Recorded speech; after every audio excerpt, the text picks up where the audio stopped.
নমস্কার। তো আজ রথযাত্রা। সকলকে জানাই রথযাত্রার অনেক অনেক শুভেচ্ছা। জয় জগন্নাথ দেবের জয়। আর আজকের এই দিনটা কিন্তু আমাদের এখানে তো রথ হচ্ছে আর খুব ধুমধাম করে কিন্তু রথ হয় উড়িষ্যার পুরীতে। তিনটে রথ বের হয়। জগন্নাথ দেবের আলাদা রথ থাকে, সুভদ্রার আলাদা রথ থাকে এবং বলরাম দেবের কিন্তু আলাদা রথ থাকে আর সেই রথগুলোর কিন্তু আলাদা আলাদা নামও আছে। জগন্নাথ দেবের রথের নাম কিন্তু নন্দীঘোষ আর সুভদ্রার রথের নাম হচ্ছে দর্পদল।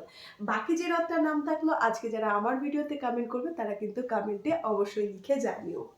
আর আজকে কিন্তু রথের মেলায় আমিও যাব।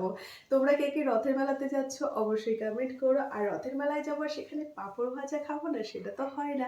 আর ছোট্টবেলা থেকেই আমরা দেখেছি রথের মেলায় যাওয়া আর পাঁপড় ভাজা খাওয়া এই দুটো একসাথে হয়। আর আজকের দিনে কিন্তু অনেকেই যারা বাড়িতে আছে নতুন গাছ লাগায় এবং নতুন গাছ কিনে এনে বাড়িতে লাগায়। এই রীতিটা কিন্তু আমি আগেও দেখেছি। তো তোমরাও চাইলে কিন্তু একটা নতুন গাছ কিনে এনে বাড়িতে লাগাতে পারো। আর হ্যাঁ, সকলকে বলে রাখি আমাদের বাড়িতে বিপত্তারিণী পুজো, তাই সকলকে রইল আমার তরফ থেকে আমন্ত্রণ। তো সকলেই চলে এসো আমাদের বাড়িতে।